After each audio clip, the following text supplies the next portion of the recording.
Assalamualaikum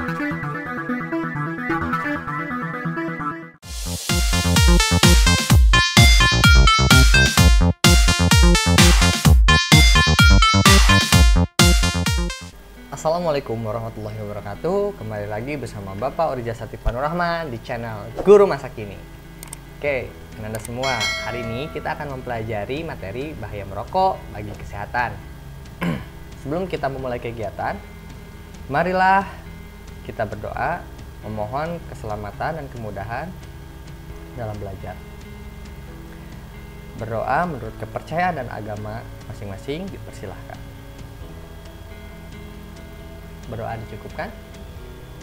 Tujuan pembelajaran kali ini yang pertama yaitu menjelaskan bahaya rokok bagi kesehatan tubuh. Yang kedua, menyusun laporan mengenai bahaya rokok. Yang ketiga, mengkampanyekan gerakan anti rokok. 6 fakta tentang rokok. Yang pertama, lebih dari 200.000 orang wafat akibat rokok tiap tahunnya. Yang kedua, rokok dapat membunuh 1 dari 2 pengguna jangka panjangnya. Yang ketiga, biaya kesehatan karena penyakit akibat rokok mencapai 125,9 triliun. Tentu apabila biaya ini dipergunakan untuk kemajuan ilmu pengetahuan dan teknologi, maka akan lebih bermanfaat bagi kemanusiaan. Yang keempat, sampah puntung rokok di Indonesia setara dengan 60 kolam renang ukuran Olimpiade. Kira-kira berapa kolam renang ukuran Olimpiade? Silahkan dicari tahu di Google. Yang kelima, jumlah perokok dunia ada sekitar 1,3 miliar orang. Indonesia ini merupakan pengkonsumsi ketiga terbesar setelah Cina dan India. 57 juta orang di Indonesia menjadi pengkonsumsi rokok aktif dan menjadi salah satu yang terbesar di dunia. Nah, seperti fakta yang tadi kita pelajari, bahwa negara kita merupakan negara nomor 3 terbesar pengkonsumsi rokok. Tentu ini bukan prestasi yang dapat dibanggakan. Ini merupakan sebuah kemunduran bagi negara kita. Apa itu rokok? Rokok adalah hasil olahan tembakau yang dibungkus dengan cerutu atau bentuk lainnya.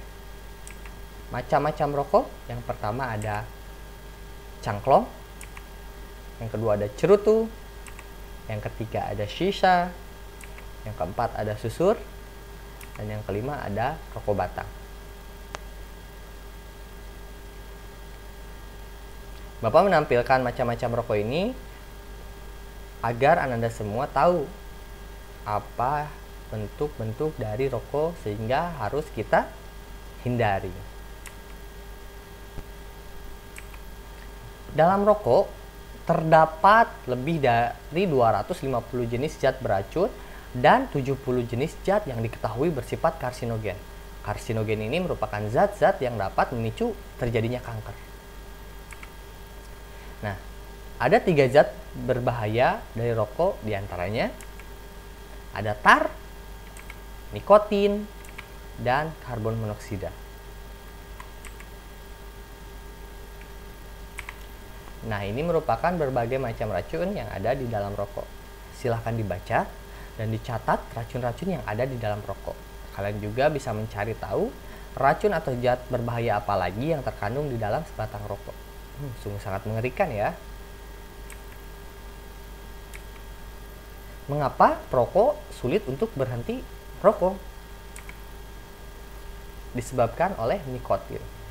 Nikotin ini masuk ke dalam otak manusia.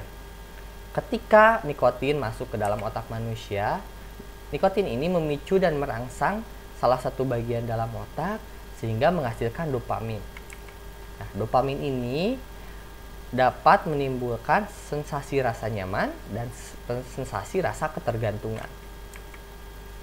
Ketika perokok tidak merokok, maka muncul yang dinamakan gejala putus nikotin.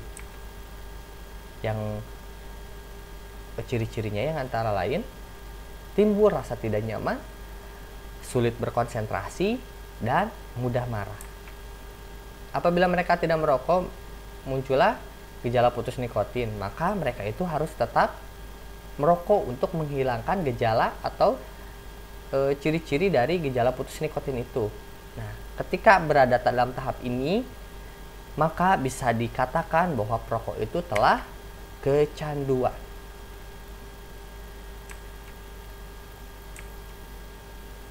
Nah, ini merupakan alur bagaimana si nikotin itu bisa masuk dan merangsang salah satu bagian otak yang mengeluarkan dopamin. Jadi nikotin itu masuk ke paru-paru dan diserap oleh darah.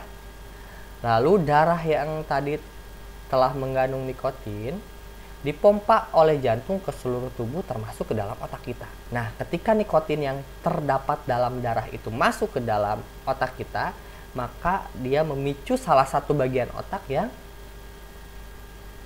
mengeluarkan dopamin itu tadi. Maka bisa menyebabkan kecanduan.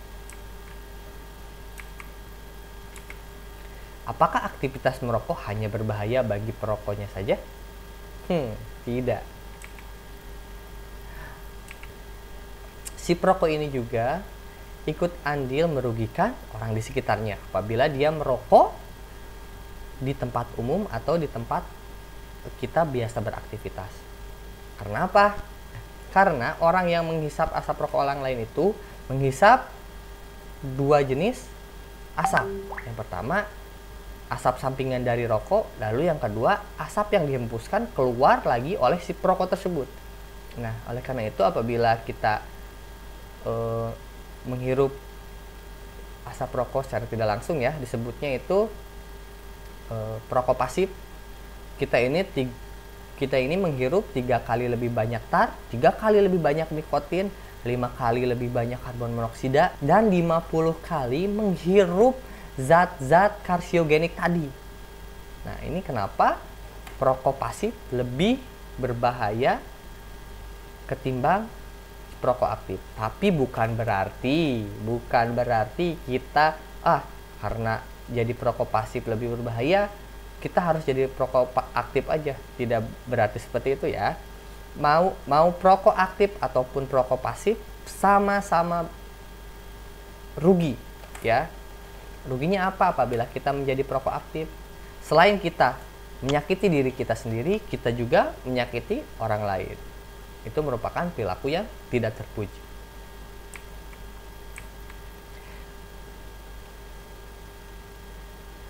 Lalu, penyakit apa saja yang bisa ditimbulkan oleh rokok dan asapnya?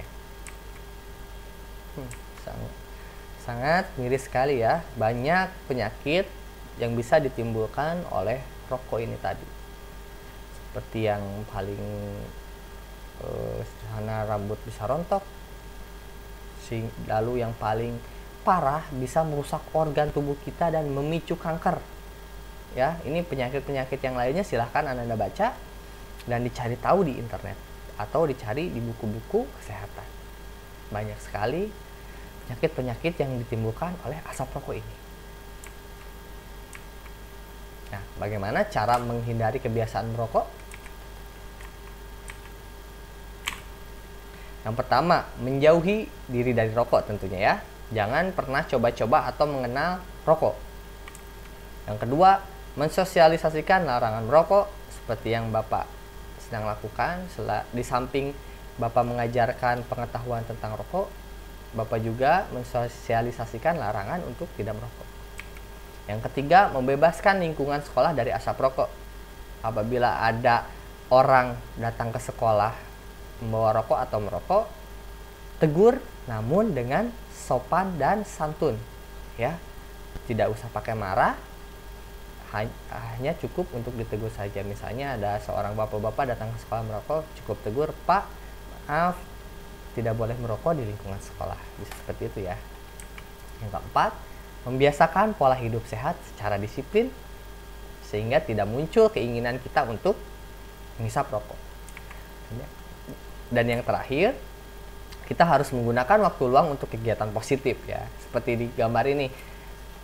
Kegiatan positifnya apa, Pak? Bisa dengan berolahraga, dengan belajar bersama teman-teman, atau melakukan aktivitas lain yang mengasihkan. Sangat banyak ya, misalnya bersepeda, bermain skateboard, bermain otopet, banyak sekali aktivitas mengasihkan yang dapat Ananda laksanakan.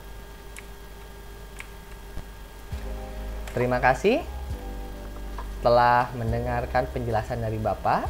Apabila ada pertanyaan, silahkan diajukan ke Bapak Ibu Guru, bisa lewat WhatsApp atau aplikasi komunikasi lainnya. Bapak ingin menekankan sekali lagi, jauhi rokok.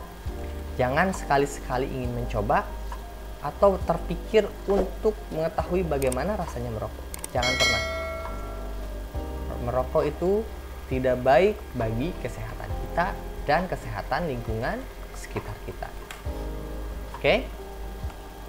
Sebelum Bapak akhiri, Bapak ingin mengingatkan kembali untuk menjaga protokol kesehatan dimanapun kita berada, yaitu dengan memakai masker, dengan mencuci tangan, dan yang terakhir dengan menjaga jarak.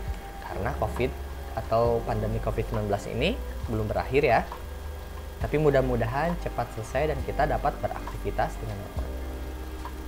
Di samping itu, untuk menjaga imun tubuh kita tetap terjaga dengan baik, jangan sampai lupa untuk menjaga pola makan, minum minimal 2,7 liter sehari atau 8 gelas, dan yang terakhir olahraga teratur ya, misalnya mau jogging, mau bulu tangkis di rumah dengan ayah atau ibu, atau bersepeda. Silahkan pilih olahraga yang kira-kira tidak membutuhkan partisipan yang banyak atau membuat kita berkumpul di satu tempat dengan orang yang banyak. Ada pepatah dalam olahraga yang sangat terkenal, yaitu mens sana in corpore sano, yang berarti di dalam tubuh yang sehat terdapat jiwa yang kuat. Assalamualaikum warahmatullahi wabarakatuh. Salam Guru Masa Kini.